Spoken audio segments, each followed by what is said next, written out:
খাওয়াই লাগিয়ে ঘুমাইতে ঘুমাইতে অনেক রাতে হয়ে যায়। তা তোমার তো 2-1 দিন ফজরের নামাজ কাজা হওয়ার কথা, অনেক রাতে ঘুমাও, তোমার কি 2-1 দিন ফজরের নামাজ কাজা হয় না? তখন দাদু বলছিলেন যে না, আল্লাহর ফজরের কারণে আমার ফজরের নামাজ কাজা হয় না।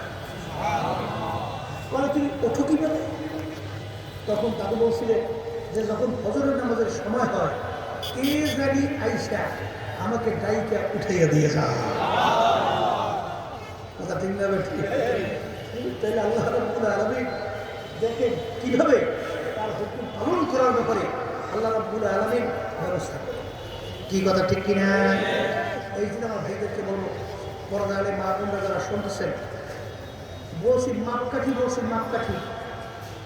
সর্বনয়ীরা কি বলে, এইটা কোরআনের এবং হাদিসের ওই কষ্টি পাথর দিয়ে ভাষা দিতে হবে, ওই মাপকাঠিতে ফেলাইয়া যাচাই বাছাই করতে হবে।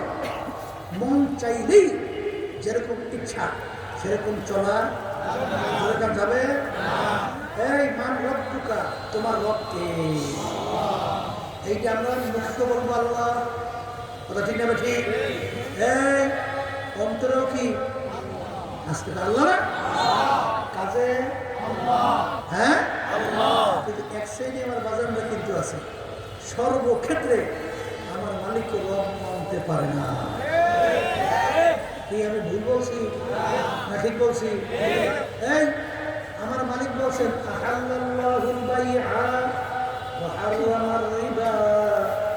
আমি তোমাদের জন্য ব্যবসাকে হালাল ঘোষণা করলাম, আর সুদ তোমাদের জন্য আমি হারাম ঘোষণা করলাম। আমার মালিকের এই হুকুম রবকে রব করতে পারে নাই। তারা ব্যবসাকে বড় করার জন্য, সম্পদকে বাড়ানোর জন্য সুদের ব্যবসার সঙ্গে জড়ায়। ভুল বলছি না ঠিক বলছি? ভুল বলছি? জোরে বলেন কথা ঠিক কিনা? আমার মালিক বলেন ইনিল হুকমু ইল্লা লিল্লাহ, জমিন মানুষ আমার নিয়ম নীতি চলবেও আমার। জোরে বলেন কথা ঠিক কিনা?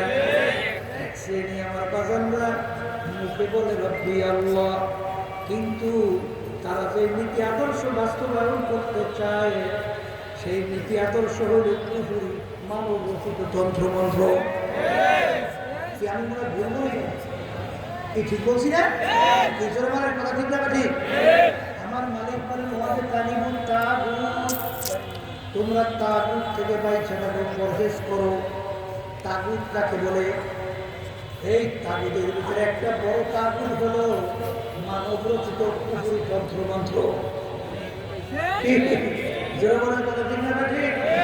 তাহলে এই ক্ষেত্রে কি মানতে পারছে আল্লাহকে?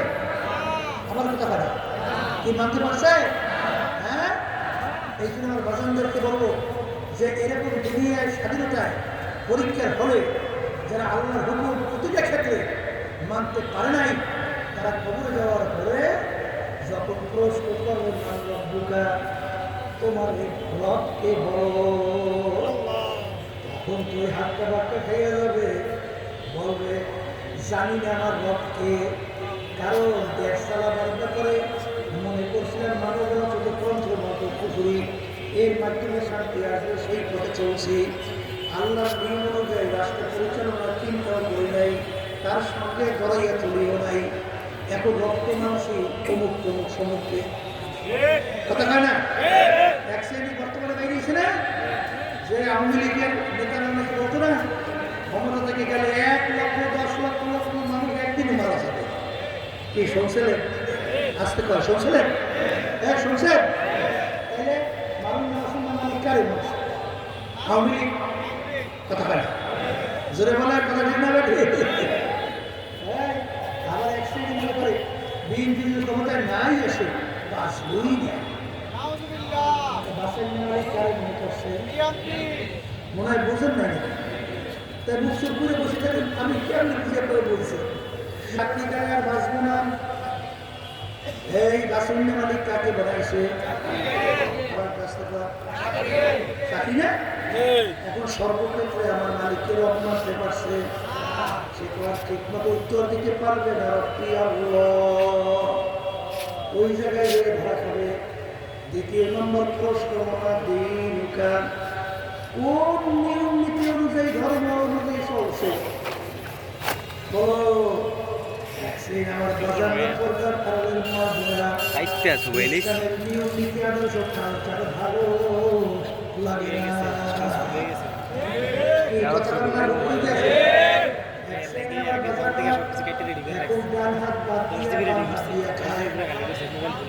দেখেন নাই ইসলামী নিয়ম কোন হাত দিয়ে খাবে? হ্যাঁ, এখন ইসলামের এই নিয়ম নীতি তার কাছে ভালো লাগছে? হ্যাঁ, যদি জিজ্ঞেস করে ব্যাপার থেকে ব্যাপার, তোর ডান হাত আছে, তুই ডান হাত দিয়ে খাবি, বাম হাত দিয়ে খাস কেন? বলে এটা একটা আধুনিকতা। এটা কি আধুনিকতা? বুঝেন নাই? ওই যে পশুর চেয়েও তাদের জিন্দিগি প্রায়, ওদের কালচার, এইটা এখন তার কাছে ওইসব আধুনিকতা। এই না ভুল বলছি? শোনেন, জালেবি গোলাম হাকিমুল উম্মত আশরাফ আলী থানভী রহমাতুল্লাহ, তার কাছে একজন এই বাম দিয়ে খাওয়ান নিয়ে যাই বলতেছে, হুজুর আপনাদের এই গোলামি, আপনাদের এই কঠোরতা, হুজুর এটা বলে আমি ভাবতেই পারি, হাত এইটাও আমার, এইটাও আমার, এই হাত দিয়ে খাইলে হয় কি? হুজুর বুঝতে পারছে এইটা হেইমাটা বুঝছে।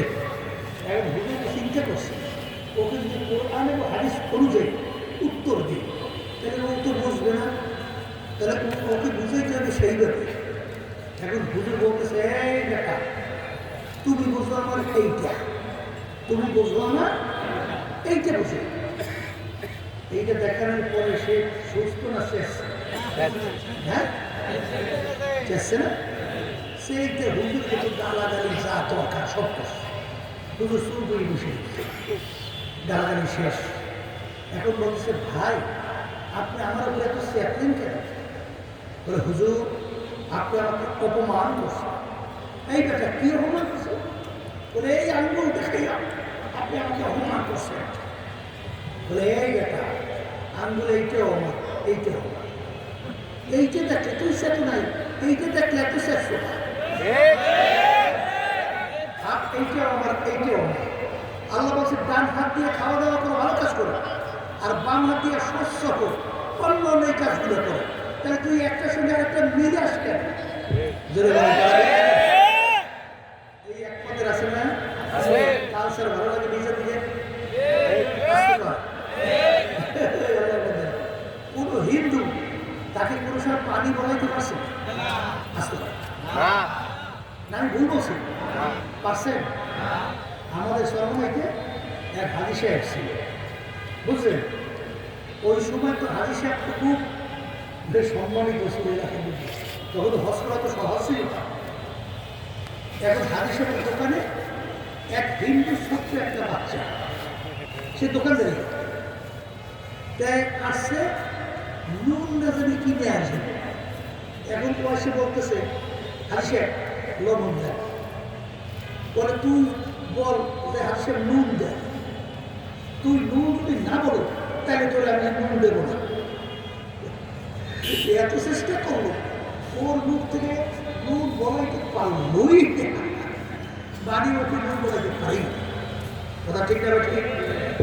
এই ভারতের প্রধানমন্ত্রী ছিল বাজপেয়ী, নাম শুনছেন? মনে আছে না?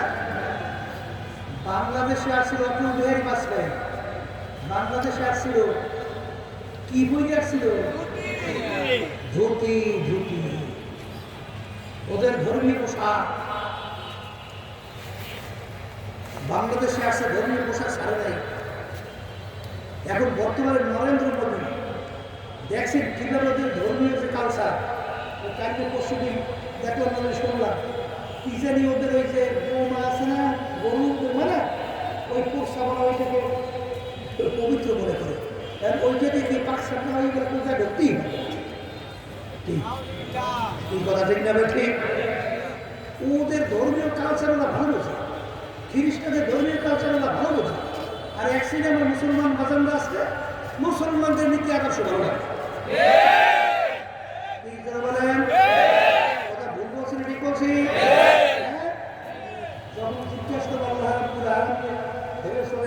মান ওমা দীনুকা।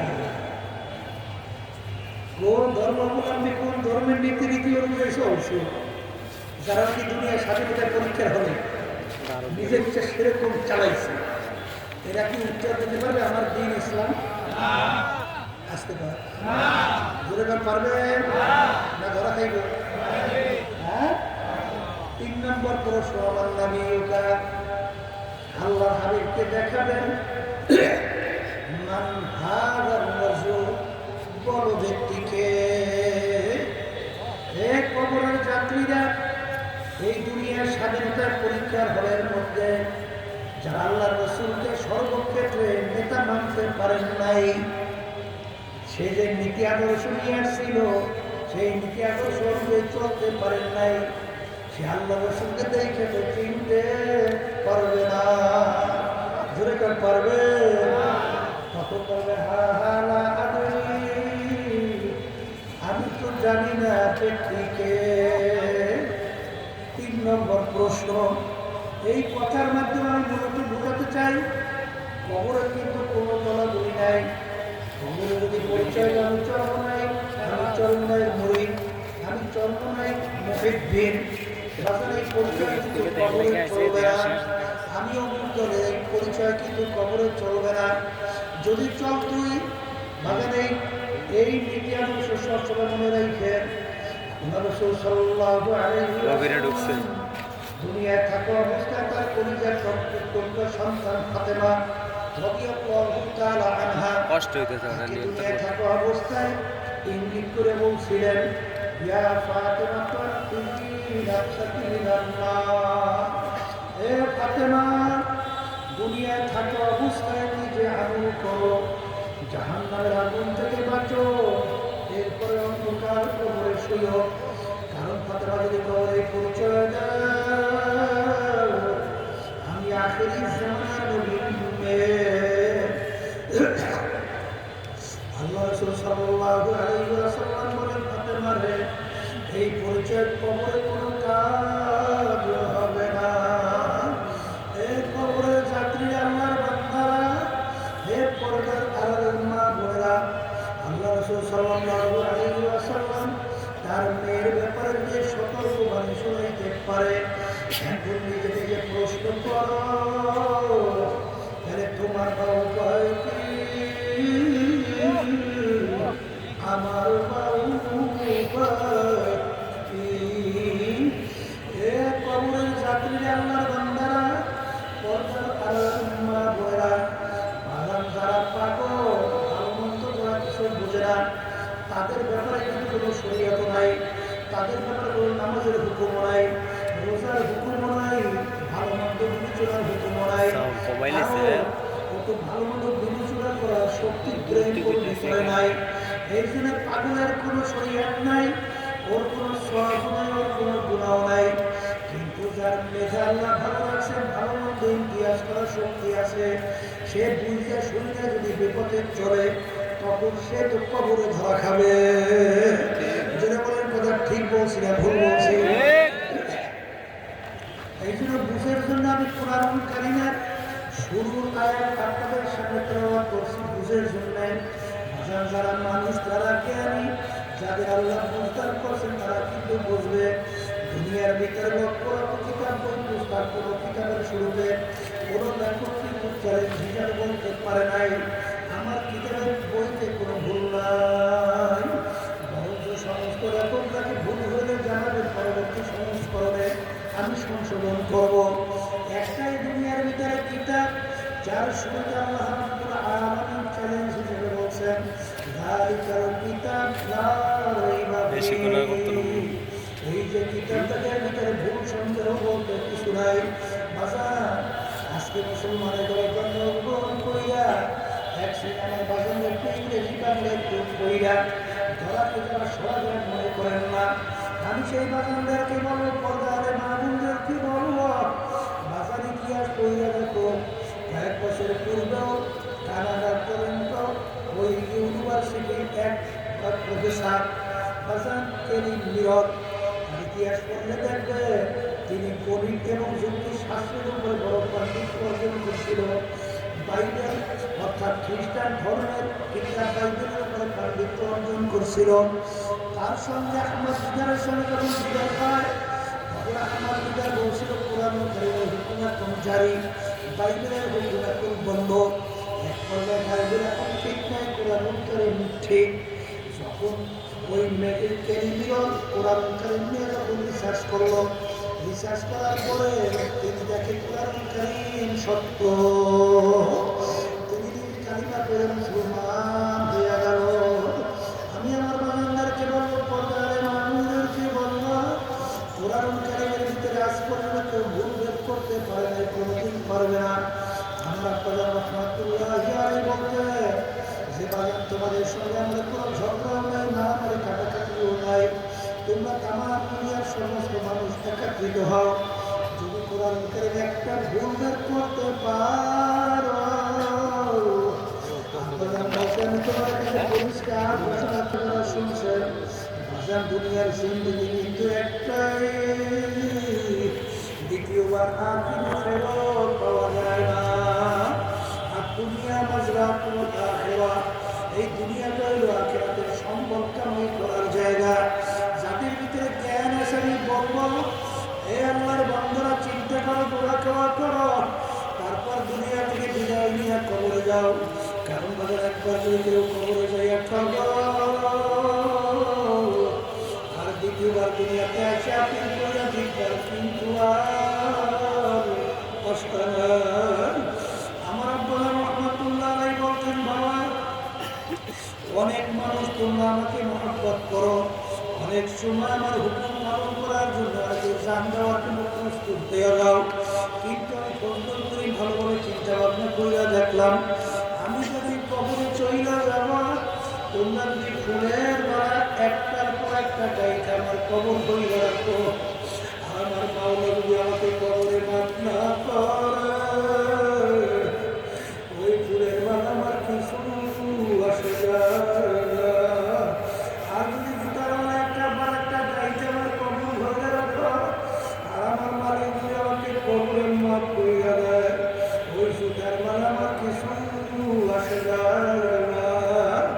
এই যে আমার বাজারদেরকে বলো, পর্দার মা বোনদেরকে বলো, ওই সত্য কালামের ভিতরে আমার মালিক বলছেন, ইন্নাল্লাযীনা আমানু ওয়া আমিলুস সালিহাত কানাত লাহুম জান্নাতুল ফিরদাউসি নুজুলা। আমার মালিক বলছে, তোমরা যারা বেহেশতে যাইতে চাও, দুইটা কাজ করা লাগবে, ঈমান আনা লাগবে আর নেক আমল করা লাগবে। ঈমানকে নির্ভেজাল করতে হবে, আর সাহাবায়ে কিরামদের মধ্যে নিজের আমলকে নিজের শারীরিক বডিতে সাজাতে হবে।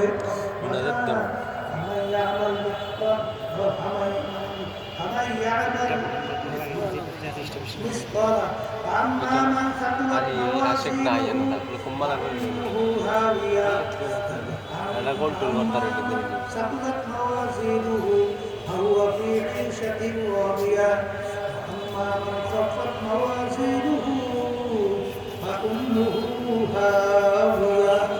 আল্লাহ রাব্বুল আলামিন বলেন, কিয়ামতের ময়দানে আমি তোমাদের আমলনামাকে আমি তারই পাল্লায় দিয়ে ওজন দেব, যাদের নেকির পাল্লা ভারী হবে আর গুনার পাল্লা হালকা হবে, তাদের জন্য আমি ঘোষণা দেব বেহেশত। আর যাদের নেকের পাল্লা হালকা হবে, গুনার পাল্লা ভারী হবে, আমি তাদের জন্য ঘোষণা দেব আমার জেলখানা জাহান্নাম। আল্লাহ আপনি আমাকে আমাদের সবাইকে মাফ করে দেন। এ কবরের যাত্রীরা ঈমানকে মজবুত করার জন্য আর আমলে সালেহ করার জন্য এই যে তরিকা শোনে, চরমায় তরিকা, এই তরিকার নাম হলো সিসকিয়া সাবিয়া তরিকা। বাজার এই তরিকার 5টা ঔষধ আল্লাহর কুতুবজাত কোরআন এবং হাদিসের ভিতর থেকে বাইসা তোমার আমার জন্য রেখে গেছেন।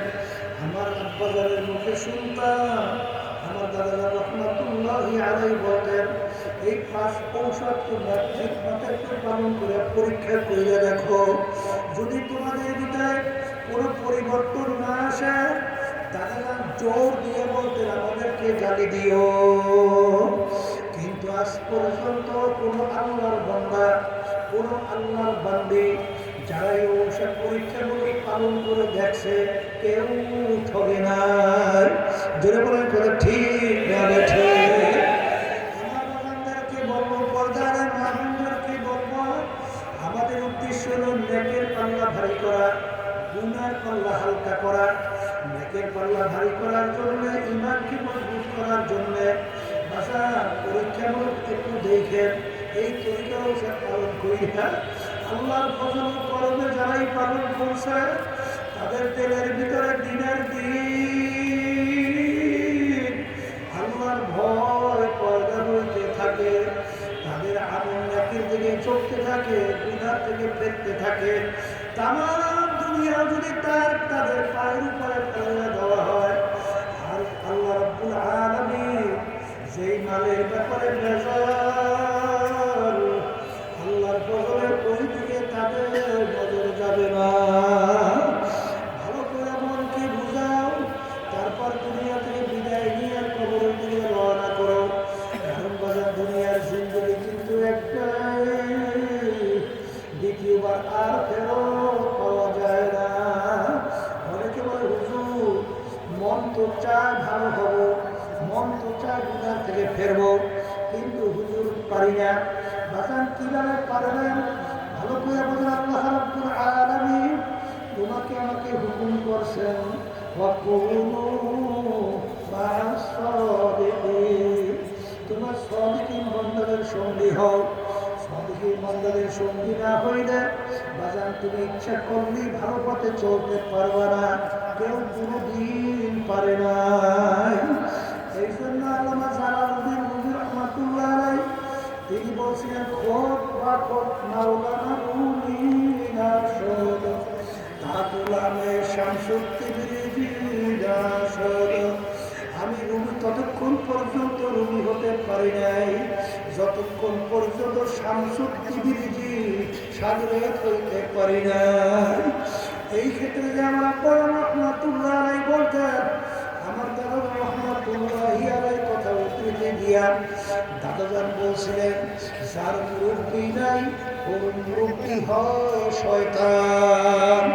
জোরে বলেন কথা ঠিক? কারণ শয়তানকে যখন আল্লাহ রাব্বুল আলামিন চিরতরে জাহান্নামের হুকুম দিয়া বের করেছিল, শয়তান তখন মালিকের দলে কসম খাচ্ছিলেন, মালিক আমি তোমার ইজ্জতে জালালের কসম খেয়ে বলছি, যেই বনি আদমের উসিলায় তুমি আমাকে চিরতরে জাহান্নামের হুকুম দিলা, ওই বনি আদমকে আমি জাহান্নামে নামিয়া ছাড়ব না। এই জন্য শয়তান মালিকের কাছে পাওয়া চাইছে যে ওদের সামনে থেকে, পিছন থেকে, উপর থেকে, নিচের দিকে, মানকান থেকে যে কোনো অবস্থায় যেন আমি ধোঁকা দেওয়ার সুযোগ পাই, যা শয়তান তোকে আমি দিয়ে দিলাম। কিন্তু তুই মনে রাখিস, আমার বান্দা বান্দিকে ধোঁকা ফেলায়া তুই যত গুনার ভিতরে লিপ্ত করবি, পাহাড় পরিমাণ গুনাহ করাবি, কিন্তু বান্দা বান্দি যত খালিস তওবা করবে, আমার দরবারে দুই হাত তুলবে, দুই চোখের পানি ছাড়বে, আর আমার দরবারে ডাক দিয়ে বলবে, আমার মালিক দয়া মায়া করে তুমি আমাকে মাফ কইরা দাও। ও আমার কাছে মাফ চাইতে দেরি, ওকে আমি মাফ করতে দেরি করব। এই জন্য বাজানদেরকে বলবো, নফস তিন প্রকার, নফসে আম্মারা, নফসে লাওয়ামা, নফসে মুতমাইন্না।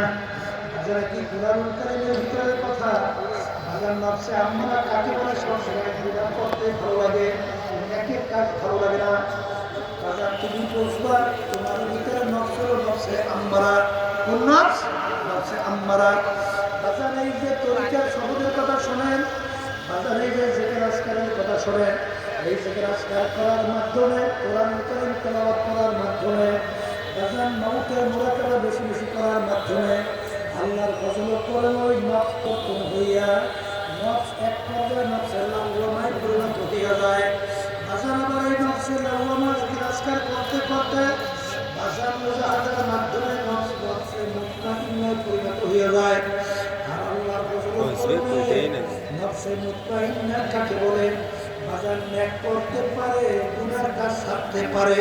বলেন ন্যাক কাজ করতে পারে, গুনার কাজ সারতে পারে। এই নফসের নাম কি?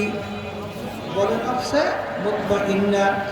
বাজার কোরআনুল কারীমের মধ্যে আল্লাহ রাব্বুল আলামিন ঘোষণা করছেন, ইয়া আইয়াতুহান নাফসুল মুতমাইন্না ইরজিই ইলা রাব্বিকি রাদিয়াতাম মারদিয়া ফাদখুলি ফি ইবাদি ফাদখুলি জান্নাতি। আমার মালিক ডাক দেবে, নফসে মুতমাইন্নার দলেরা আসো। আপনি আমাকে আমাদের সবার লোক কবুল করে আনবেন। এই নফসে মুতমাইন্নার দলেরা, তোমরা আমার বান্দা-বান্দীদের কাতারে শামিল হয়ে যাবে। তোমরা বেহেশতের ভিতরে ঢুকে যাও। আমরা এখন কোরআনুল কারীম গায়ে শুনাই দেন। দুনিয়া থাকা অবস্থায় পরীক্ষা করিয়া দেখো তোমার নফসটা কোন নফস। তোমার নফস কি নফসে আম্মারা না নফসে লাওয়ামা? নফসে লাওয়ামা কাকে বলে? গুনাহ করার সময় চুপ থাকে, গুনাহ হওয়ার পরে ভিতরে আফসোস তৈরি হয়, গুনাহটা কেন করলাম। এই নফসের নাম হলো নফসে লাওয়ামা। এই আল্লাহর বান্দারা, পর্দার মা বোনেরা, দুনিয়ায় থাকা অবস্থায় পরীক্ষা করে কবরের দিকে রওনা করো। কারণ একবার যদি কবরে কেউ উঠাবো আর দ্বিতীয়বার দুনিয়াতে এসে আপনি কইরা চিন্তার কিন্তু আমার আব্বা রহমাতুল্লাহ আলাইহি বলতেন, যেই মামলার তকদির নাই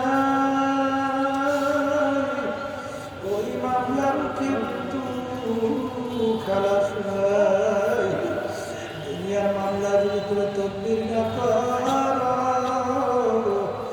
ওই মামলা থেকে কিন্তু পরিত্রাণের আশা করা যায় না।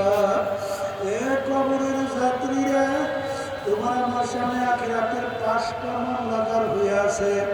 মৌতের মামলা, কবরের মামলা, কিয়ামতের ময়দানের মামলা, মিজান সিরাতের মামলা। আল্লাহ রাসূল বলেন, যার শেষ হবে কালিমা পাতা কালামুল জান্নাহ। মরণ তো সবাই নিয়ে একদিন লাগবে, কিন্তু মৌতের সময় তোমার থেকে কি বের হবে? এক শ্রেণী বাবা বাবা কুইয়া ধরে চিল্লায়, এক শ্রেণীর নরসিং বাজার ওই নারায়ণগঞ্জে শুনছিলাম, একটা লোক মৌতের সময় এসে গেছে, একজন আলেম মানুষ, তার পাশে কালিমা তালকিন দেয়, তার কালিমা বারবার পড়ে, কিন্তু আর জবান থেকে কালিমা বের হয় না। বারবার হাতটাকে মুখের কাছে নিয়ে এরকম কান্দে আর ফুলে করে আসতে হবে। অর্থাৎ ওই বিড়ি সিগারেটের অভ্যাস বহুতের পূর্ব মুহূর্তে জারি হয়ে গেছে। আর কালিমা না, এটা খুন নয়। আর হাজি ইসমাইল রহমাতুল্লাহি আলাইহি তার ওখানের ঘটনা, সে এইভাবে ঘটনা সেখানে। আর ওই যে শুনছিলাম নারায়ণগঞ্জে একটা মৌতের আগে এমনভাবে তার জ্বালা শুরু হয়ে গেল, ঘরে বিছানা থেকে উপরের দিকে ওঠে, ঠাস করে পড়িয়া যায়। এরকম করতে করতে রুমটা বের হয়ে গেল। পরে দেখা গেল কলিজার অংশ সেই মুখের ভিতরে চলে আসে। আমাকে আমাদের সবাইকে মাফ করে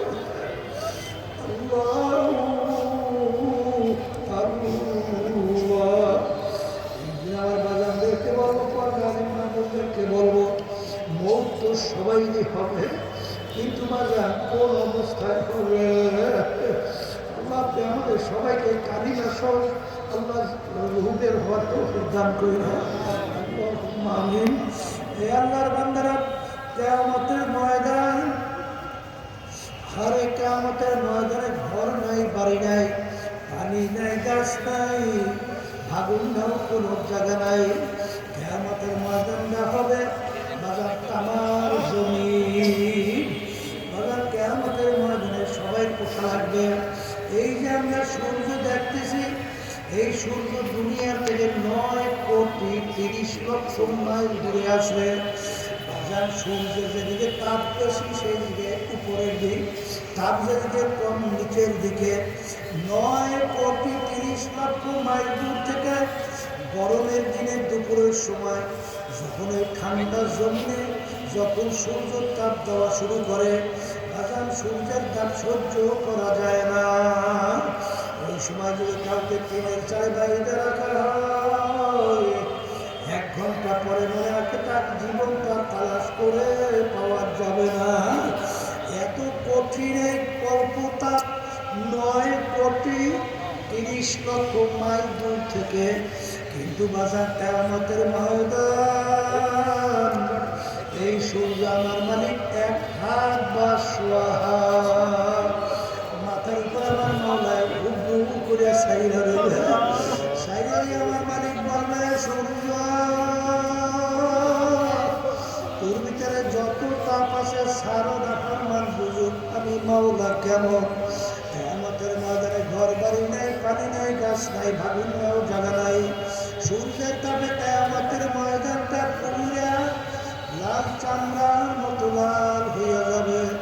সূর্যের তাপে নাফরমানদের টান টাস টাস করে ফেলতে মগুজগুলা ভাতের মতো বাইয়া বাইয়া করতে থাকবে।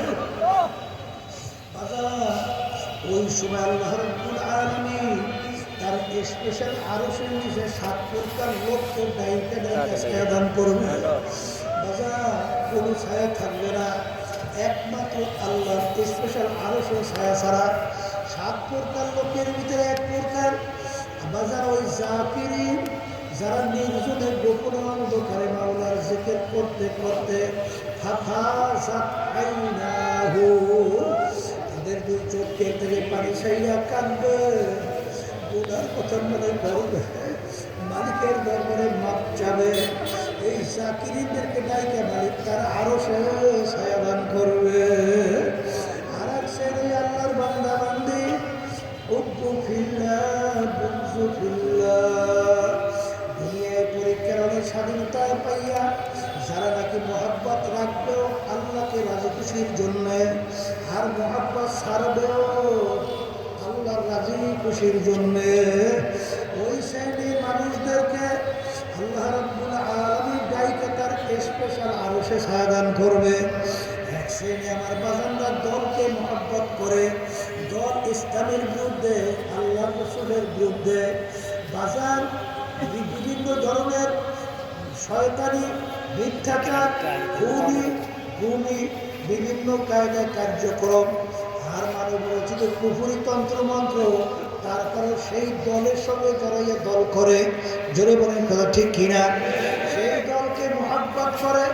এই মহব্বতটা কি আল্লাহর জন্য হয়েছে না কার জন্য? এইটা যদি আল্লাহর জন্য না হয়, তুমি ভালো করে জায়গা রাখো, তুমি কিয়ামতের ময়দানে আল্লাহর আরশে ছায়া পাবা না। জোরে বলো কথা ঠিক যাবে ঠিক। আমি বলি নাই, আল্লাহ রাসূল বলেন, আমি শুনাইতে আছি। দুনিয়া থাকা অবস্থায় মহব্বত রাখবে কার জন্য, ছাড়বে কার জন্য?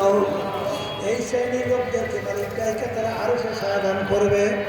ওই শ্রেণীর আল্লাহর বান্দাদেরকে আমার মালিক আরো সে নিচে ছায়া দান করবে। মসজিদে মুয়াজ্জিন আযান দিবে, আর সে জামাতে যাইয়া নামাজ আদায় করবে, অর্থাৎ মসজিদের সাথে তার একটা কাম থাকবে। এই শ্রেণীর আল্লাহর বান্দাদেরকে গায়িকা তারা আরো সে ছায়া দান করবে। আল্লাহ আপনি আমাকে আমাদের সবার জন্য কবুল করেন। ওই ন্যায় পরায়ণ বাদশা যে বিচারের ব্যাপারে